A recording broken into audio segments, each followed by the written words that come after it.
Recording by Stephen Ball. The Stone Coffin by B. The year was 1754, the month October. The chapel at Magdalen had been undergoing renovation all summer at the hands of the ingenious Mr. Collins of Clare Hall. Indeed, since the beginning of the Easter term, the college services had been held at St. Giles' Church adjacent.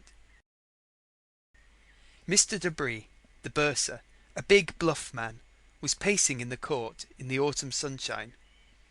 Some workmen were carrying planks and poles out of the doorway of the chapel staircase. The bursar's companion, a little meagre figure in rusty black, peering about him through big horn spectacles, was Mr. Janeway, the president of the college. Presently they went in at the chapel door and stood regarding the building.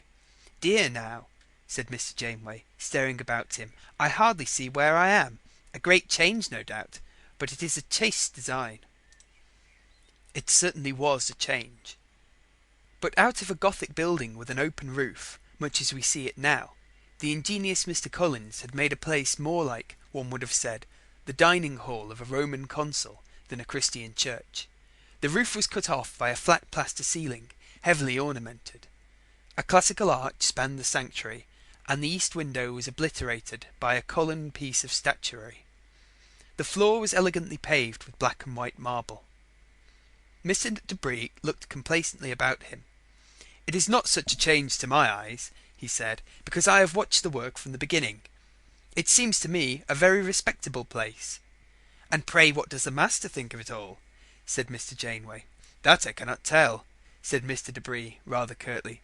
"Has he seen the progress of the work?" said Mr. Janeway. "The master," said Mr. Debris, "has been, to my knowledge, twice in the chapel since the work began. He ran in once without his wig, in a greasy cassock, and spoke rudely to the workmen about the noise they made, as if such work could be done in silence. He was disturbed at his accounts, he said. Once again he met Mr. Collins in the chapel, when the carved piece over the table was up.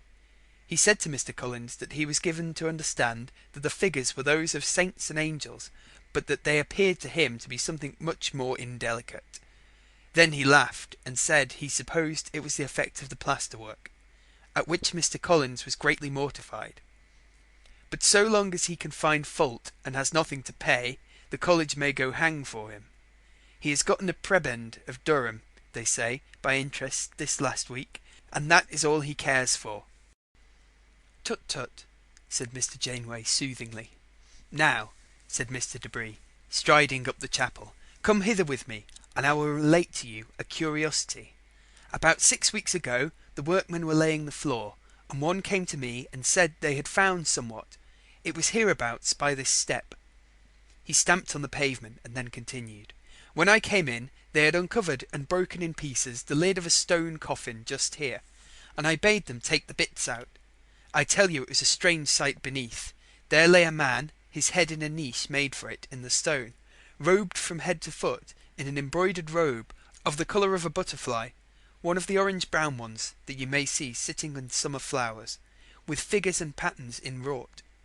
The flesh was all perished, and the skull with its dark eye-holes stared very dismally out, with something like hair atop of it. I doubt he had lain there since monkish days, and it displeased me very much.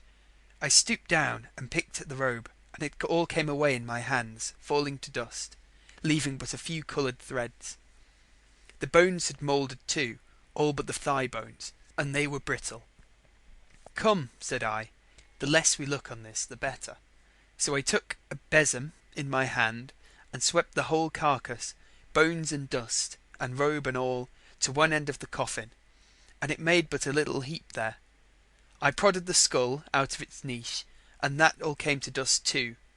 But while I brushed, I heard a tinkling, and I picked out of the mess a little cup and platter of some metal, very dark, and a big ring with a blue stone, all very popish and disgraceful to my eyes.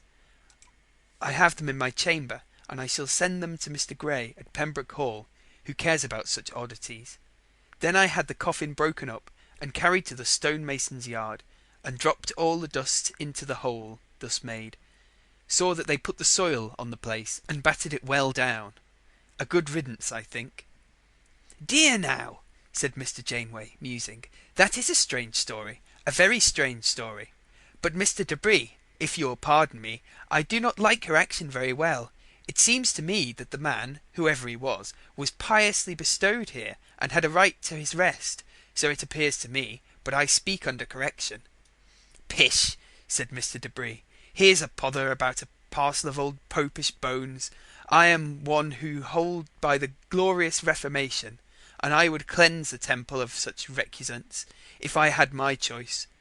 Why, the thought of that ugly figure under my feet would have made me very squeamish at my prayers.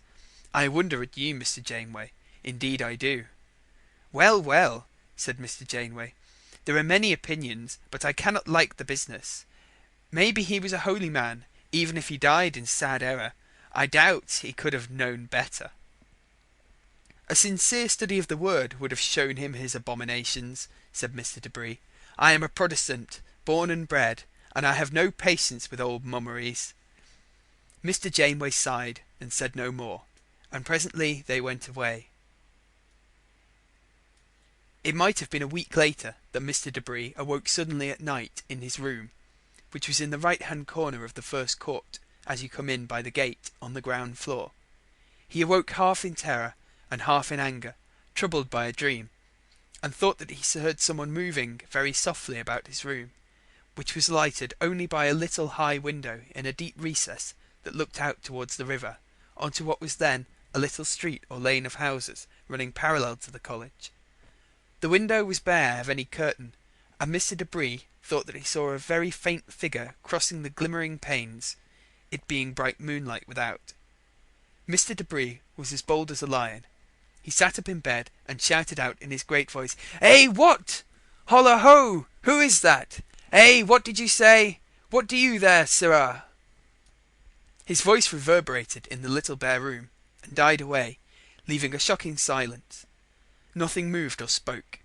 He felt for his tinder-box and made a light, and then jumping out of his bed, in nightcap and nightgown, looked about everywhere, first in his bedroom, then through his 2 keeping rooms, and even in his cupboards. But he saw no sign of anything living. After some time he went back to bed, but not to sleep. He was angry with himself for being afraid, and half suspected a trick. But his door was firmly latched, and no one seemed to have come in that way, while the windows in the court were safely shuttered. In the morning, after a draught of small beer, which he used for his breakfast, and when he had made his toilet, he felt better, but for all that he wished for company, and made his way to Mr. Janeway's rooms in the second court as soon as might be. He found Mr. Janeway reading in a book, with his coffee beside him, and sitting down he told him his adventure rather shamefacedly.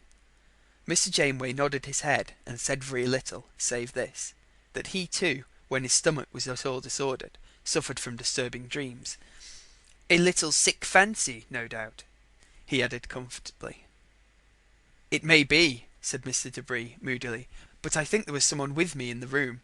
Yet what sticks even more in my mind was a dream I had dreamed which I cannot fully recall." "What was it like?" said Mr. Janeway. "What was it?" said Mr. Debris. "That I cannot quite tell, but it was an ill dream. I was in a dull place, methought, between buildings. They were buildings, I believe, and a dark sort of thing poked its head out in front of me in an ugly way. It seems to me now that it had on a parti-coloured robe of black or white, or both, like a gown, and like a surplice. There was something drawn over the head of it, and the face was very white. Now, as I think of it, I believe it had no eyes. It said something to me, which still sounds in my ears like Latin, in a very low voice, and it seemed to be angry. Yes, sir, it was angry, was that person." "Dear now," said Mr. Janeway, looking over his glasses at Mr. Debris, "that's a bad story, and a confused story. Is it your way to dream like that, Mr. Debris? It seems to me a dark affair." "Why, sir," said Mr. Debris with a sudden anger, "it appears to me that you are but very poor company this morning. I come to my old friend to be made cheer with, and you can only shake your head and look dismal. This is not friendly, sir. You are not speaking your mind." "Nay, sir," said Mr. Janeway, "be not so peevish. There is something that presses upon my spirits. Since you spoke your dream, I am grown very heavy. You must think no more of it, sir. It was but a touch of the vapours, such as comes to us lonely men as we get older and more solitary." Mr. Debris got up, shaking his head and looking very sullen, and marched off without a word. He went about his business as usual, but he found himself day by day in a disordered mood. He ate little, and spoke not at all, though he had been ever ready with his tongue. He slept brokenly, and presently, as he sat alone in his room, he began to hear whispers in his ear, or he would think that he was called, and his brother fellows began to be concerned about him, wondering why he peered so often into the corners of the room, and why he wheeled round so sharply in the street to look behind him as he walked alone. It was a very wet and dull afternoon at the end of November, and Mr. Debris had sat all day indoors. Just about dusk he remembered that he had a word to say to the stonemason who worked for the college about some tiling on the roof. He went out of his rooms and found the whole place very still, with a light rain falling. He walked out of the gate and turned to the left at once, down the lane that ran close by the college, the stonemason's yard being at the end of it by the water's edge. When he got there, he found the mason with a lantern in his hand, looking about among some piled up stones in the yard. Mr. Debris went to speak to him, and broke off in the middle. He felt very much displeased to see what was evidently the headpiece of the old stone coffin lying on the ground. "How comes that there?" he said with a sudden sharpness. "Why, sir," said the mason, "you ordered me to take it and break it all up, and it has lain there ever since." "What is that which lies inside it?" said Mr. Debris in a loud voice. The mason turned his lantern on the piece. It was roughly worked, the strokes of the chisel being visible where the head had lain, and it was pierced with a hole, the use of which Mr. Debris did not like to guess. "There is nothing here," said the mason. "No," said Mr. Debris, "there is not. I see plainly now. I was dazzled. It was but the shadow. Yet I certainly thought—" He broke off, turned on his heel, and went away, the business still being unsettled. The mason stood, lantern in hand, watching him as he marched out of the yard. Then he shook his head and went into the house. A moment later, Mr. Debris was hurrying up the lane. It was very dark, and the rain kept all men at home. On his right, the wall of the college towered up in the misty air, and he could see a few lighted windows very high above.